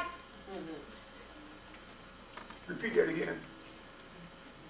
The J gradually became differentiated from I in function as well as form until in the 17th century. Now, that's only about 300 years ago, folks. Right. We're talking about a man that lived 2,000 years ago. So he didn't even have a J sign until about 300, 400 years ago. Now, if we don't have no J, we don't have no jump, we don't have no Jupiter, we don't have no Jesus, we don't have nothing. No J, no Jesus. That's clean cut of that. In other words, it's wrong. False teaching. They perpetrated it, they pushed it on us. Read on. Do you get more? Until the 17th century, the distinction of J as consonant and I as vowel was fully It was established. fully established. Only 300 years ago, 400 years ago. You're better, 400 years. Okay? Now, that's J. Now, what is his name? See? Now, it was an angel that told Moses what the name of the Father was. And that was Yahweh. Now we're going to have an angel come and tell Mary and Joseph what the child's name is going to be. Matthew 1:21, I believe it's Luke 1:35, I believe it is. Real quickly, now we'll be through. This is basic. This is basic. I'm not trying to be heavy, folks. So read. Matthew 1:18. Now the birth of Yahshua was on this wise. Now the birth of Yahshua was on this wise. Read. When as his mother Mary was espoused to Joseph, before they came together, she was found with child of the Holy Spirit. Then Joseph, her husband, being a just man, and not willing to make her a public example, was minded to put her away privily. But while he thought on these things, now while he was thinking about putting his wife away privately, read.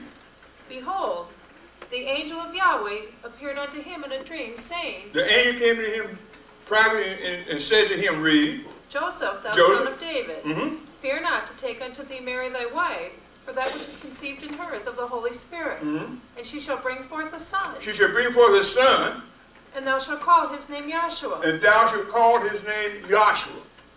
For he shall save his people from their sins. Yahshua means to save his people from their sins. Now, I don't know why people want to take him out of his job. That's right. But he's on a mission to save his people from their sins. Now, if he's got a mission, he's going to have to accomplish it for it to be beneficial for you and me. And his own testimony agrees to that. He said he's on that's what the angel told her, that she was going to, his name should be called Yahshua, which means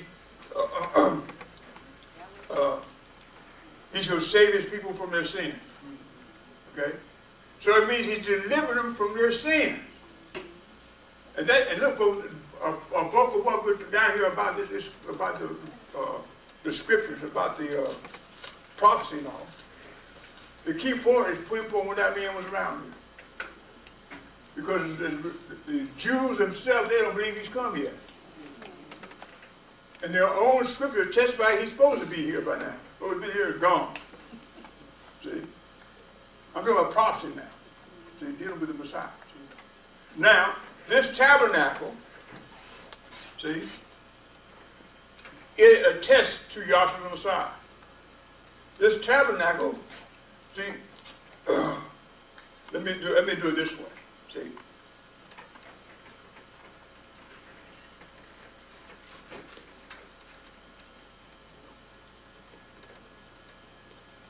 the altar of sacrifice you find that it was where the man, when he sinned under the law, had to bring an offering to the priest, and the priest had to offer up for him on his behalf because he transgressed the law. So that means he sinned, he brought a sacrifice to offer, they slayed it, offered up for his behalf.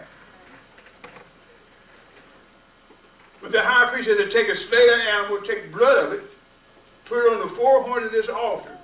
That means you got to walk around this here altar and put blood on 4 points of that altar. See? Now that testified to the Messiah. You read it when John the Baptist baptized the Messiah. See? Oh man, I'm scared. When he baptized the Messiah, he said, behold the Lamb of Yahweh that take away the sins of the world. Now he's calling a man a lamb. Now when I go back in history and find out what he did down here in Egypt, Yahweh told Moses, and Moses said this, Yahweh said this, Yahweh said, Moses, take out a lamb, kill it, take the blood of it, and put it on the top of the door, on the right and left doorpost, dip it from the basin. 1, 2, 3, 4 points of blood. Why? Because my pattern says 4 points of blood. So now I'm just trying to show you it's been established with. So now when the Messiah comes along, he has the eye can't help it. He's always been identified as a lamb. The lamb had to die for them to be delivered. Now the lamb that be died for you and I, we had to believe on him that we might be delivered. So how the Messiah is crucified? He's crucified with blood, crown of thorns put on his head, nail prints in the left and right hand, nail prints in his feet. 4 points of blood. So I'm trying to show you this tabernacle pointed out to the Messiah. See? He had to go to John the Baptist to be baptized because the sacrifice had to be washed in the laver. See? It had to be done that way. So I'm trying to show you got blood, water. See? Blood, equivalent to death. Water is equivalent to burial. The Holy Ghost symbolizes spirit or resurrection. So we got death, burial, and resurrection. That's what the tabernacle points out. See? Now, until you and I accept the death, burial, and resurrection of Yahshua Messiah, we can't enter through the door. See? What do you mean? See? The Messiah said, I am the door. We got a door in here. 3-foot wide door. See? You have to accept the blood, the water, or the blood, the death, well, it says death, the burial, and the resurrection of Yahshua Messiah to enter through the door. Because he's the door. See? Now when we accept the blood, water, the death, burial, and resurrection of Yahshua Messiah, or the blood, water, spirit, see, then you enter through the door. Well, when you go through the door, what are you going to see there? See? So I'm now trying to take the things in this tabernacle and point down to show that this tabernacle points to Yahshua Messiah. See? Give me John 10:9, real quick. Next, give me John 8:12.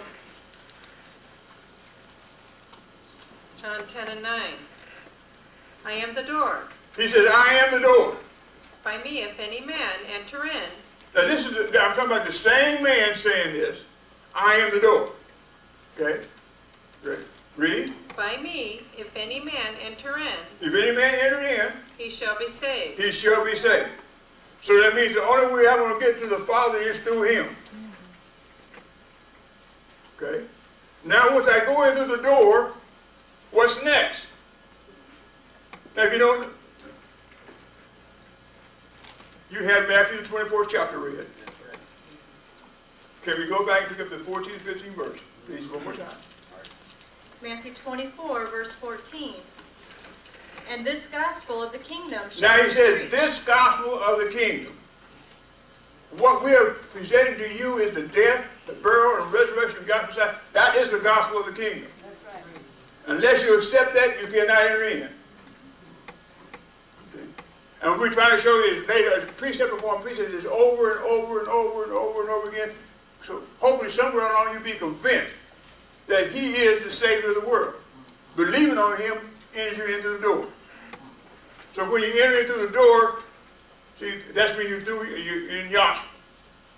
See? Okay? Where you at? Matthew 24:14. Uh-huh. And this gospel of the kingdom And shall this be gospel of the preached kingdom shall be preached in all the world in all the world for a witness for a witness unto all nations. unto all nations. And then shall the end come. Then shall the end come. Read. Verse 15. When ye therefore shall see the abomination When you therefore shall see the abomination of desolation of desolation spoken of by Daniel the prophet. spoken of by Daniel the prophet. Read it.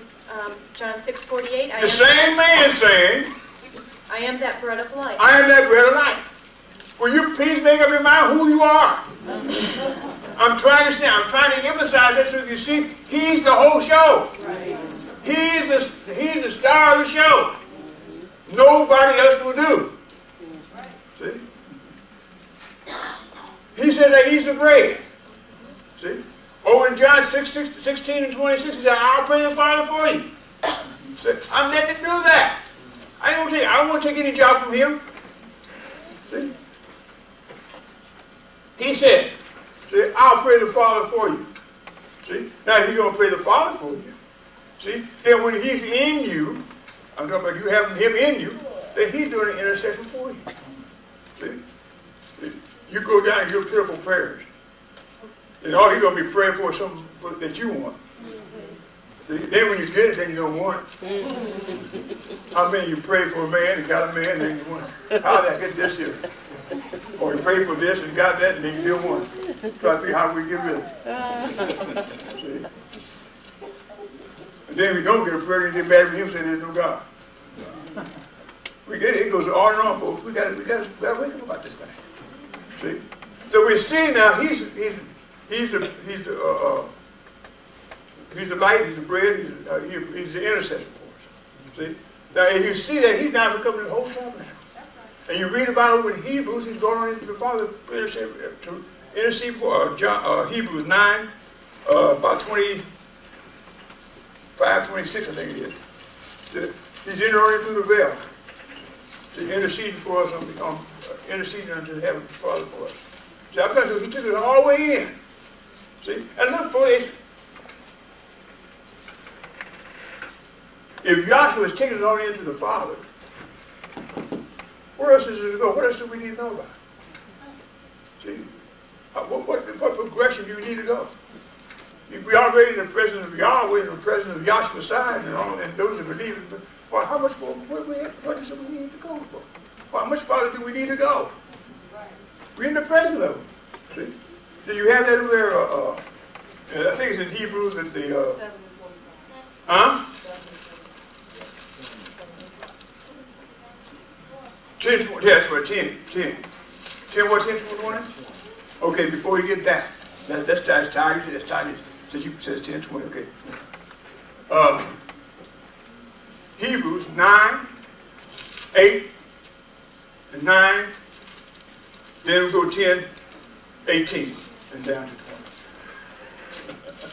Got it. I'm just trying to put things together, that's all. Hebrews 8 and 9? Hebrews 9 and 8. 9. That's it the other way around? No, you said okay. Hebrews 9 and 8. Yeah. The Holy Spirit, this signifying The Holy Spirit, this signifying that the way into the holiest of all that the way into the holiest of all, ain't somebody getting through this here there, the way into the holiest of all, read, was not yet made manifest. you at the time was not made manifest. In other words, the people at that time, they didn't know how to go into the most holy place. But we didn't either, so we ain't got no benefit over them.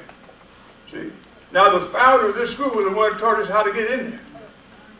See? We got a veil that goes across from this side to that side.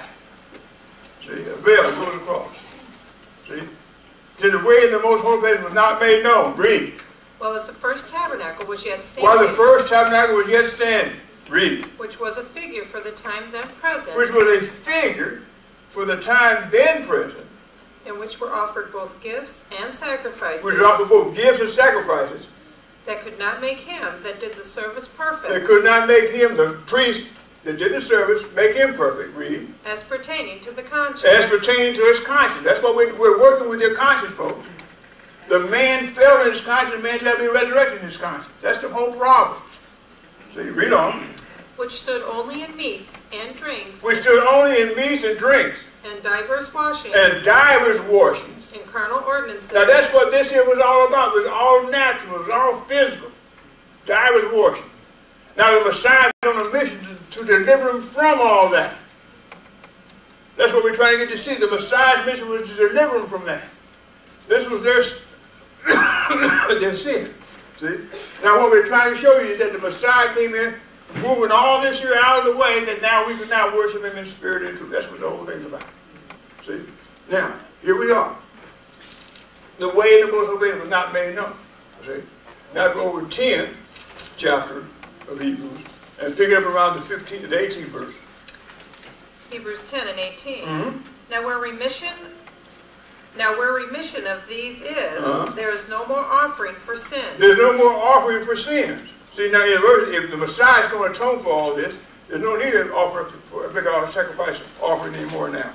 Read. Having therefore, brethren, boldness to enter into the holiest by the blood of Yahshua. Now somebody entering into the veil, see, by Yahshua. Read. By a new and living way. By a new and living way. Which he hath consecrated for us. Which he has consecrated for us. Through the veil. Through the veil. That is to say, his flesh. That is to say, his flesh. Now what are we talking about? See, this veil when it was up, divided between the most holy place and the holy place, the way into the most holy place was not made known. But when the Messiah came in and when he was crucified, remember when he was crucified, it said the veil of the temple was rent in twain. It fell. And when he was crucified, no, but the veil had to come down. Now when you stand in the holy place, you're standing right in the presence of Yahweh now. So you've got a new and living way now. See? So when you step through this door now, you're right in the presence of Yahweh. See, because the veil's been ripped out. You're now in the presence of Yahweh now. Right. See? A new and living way. See? Read on.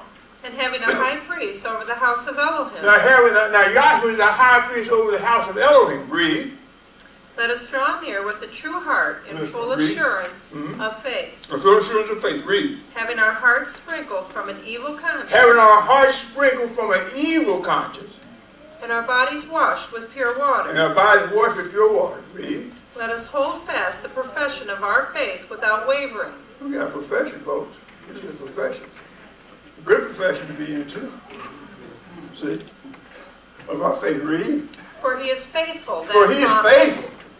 And that promise. Read. And let us consider one another to provoke unto love and to good works. Oh, boy. We can do that. But, okay. Now, I said that to show that we have a new and living way. Now, the veil's been gone. Now we're in the presence of Yahweh right now. See? And once you come to understand you're in the presence of Yahweh, that's going to control a lot of things you do. So we didn't know we had God with us, but son when it started. We down here doing our own thing. And then all of a sudden we come to find out that he's, everywhere you are, he's there. Because he's there, he's in you, so he's there. Everything you do, so that keeps him. See? Going to try to sneak out on something. You sneaking out, he's sneaking out with you. I remember the Church of God back in Ohio. See, they said you're not allowed to go to the movies. And this guy said, he said he go to the movies. So he said, well, how you going to the movies? He said, we're not supposed to go to the movies. So I leave God outside and I walk in. I go see the movie, come back out, and God will go back out. See? I mean, people have all kinds of things. I'll give you another one. There in the 24th chapter, I think around the 35th verses, where the Messiah is talking about there'd be one sitting in the field and one taking and one left. There's a guy back in Los Angeles. Every time you saw him, he's by himself. So why are you by yourself for? Messiah said there'd be one taken, one be lost, one be taken, and one be lost. I'll be by myself, I'll be taken any time. He said if he's going to be by himself at all times, so that when Yahshua comes, he's going to be the one taken. Oh. He hadn't thought about taking the man inside, leaving the man on the outside. See, people got their minds about all kinds of things. The concepts and opinions come down.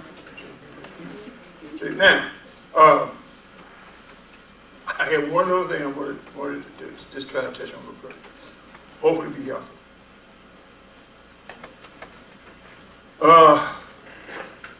Daniel 2,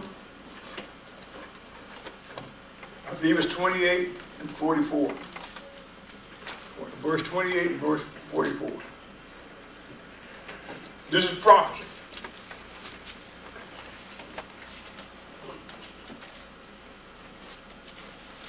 He's interpreting the king's dream. And I'm not going to go into detail. This is something to be done later on. Somebody else can pick up the time. Daniel 2, verse 28. But there is an Elohim in heaven that revealeth secrets. There's an Elohim in heaven that revealeth secrets. Read.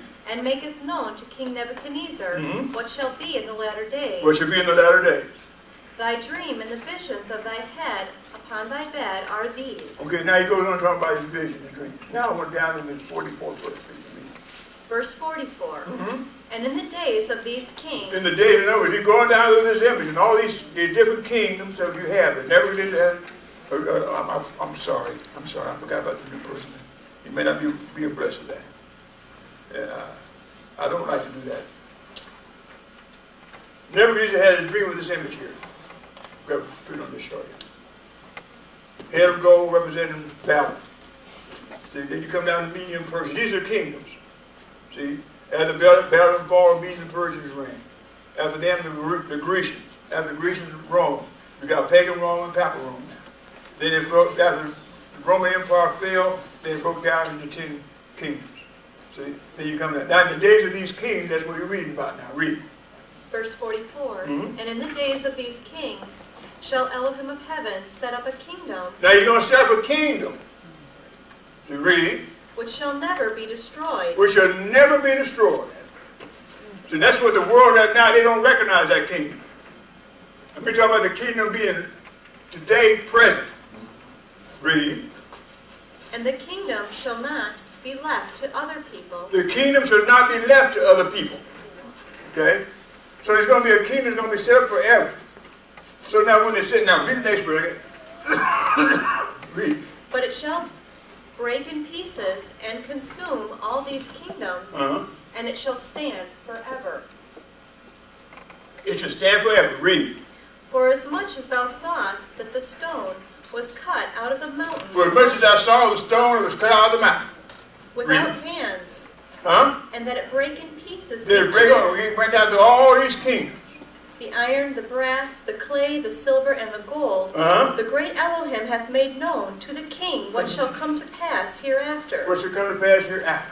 And the dream. Now, that's all I want right there. Let me answer. That stone was Joshua's side. And when he came down there, he broke down here. When he came down there, see, the Roman Empire was about ready to fall. And when it fell, it broke in these kingdoms. See, now when you check the Messiah, when John the Baptist was on the scene, 3rd chapter of Matthew, he said the kingdom of Yahweh is at hand. The kingdom of Yahweh is at hand. The Messiah in the 4th chapter of Matthew, he said the kingdom of Yahweh is at hand. See? Now, if based upon some of the teachings we have in the world today, they say the kingdom is not yet set up yet. That's right. See? And that's an awful poor God wait 2,000 years to set the kingdom when he says it's in the hand. See, I don't want to ever see it in our hand. See? But he's talking about it being in the hand. Something's going to happen real quick. See? Then you find out on the day of Pentecost, when this man came in, see, he was crucified, buried, raised from the dead, tarried 40 days, and then ascended. See? And then 10 days after he ascended, he poured out his spirit in the hearts and minds of men. Then the kingdom of Yahweh was set on earth, on earth. And it was still going on. Everybody except Joshua's side is born in that kingdom, or in that kingdom today. That's the kingdom that's set up. An everlasting kingdom. I mean, I'm not talking about a kingdom. I'm talking about a kingdom that's going to fade away and going to be able to tumble about another power. No, that's not going to happen. It's an everlasting kingdom. And you and I, if you believe in Yahweh's Messiah, you're a part of that kingdom. See now, let's let me verify that now. Colossians 1:13.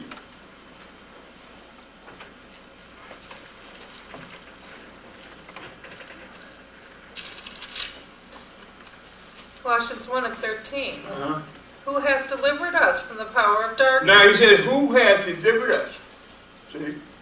Something that's delivered. I'm talking about this man we're talking about, Yahshua Messiah. He's delivered us from the power of darkness. And what has he done? And hath translated us. And into has kingdom. translated us. Talking about being translated. Change being made.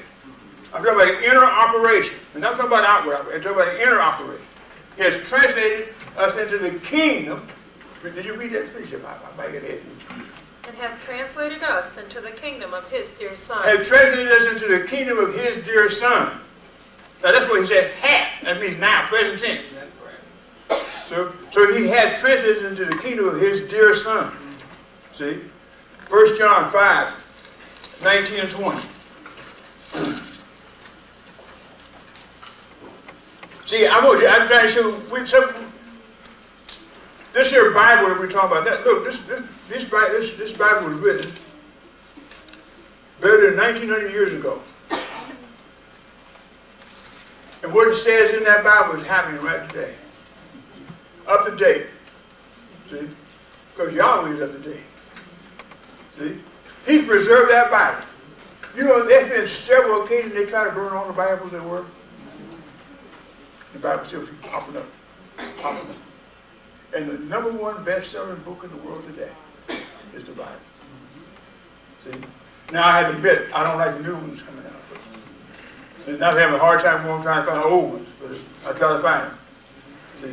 But the point is, I'm just trying to see it. That we are the kingdom now. He had translated us into the kingdom of his dear Son. See? How do we know that? 1 John 5:19.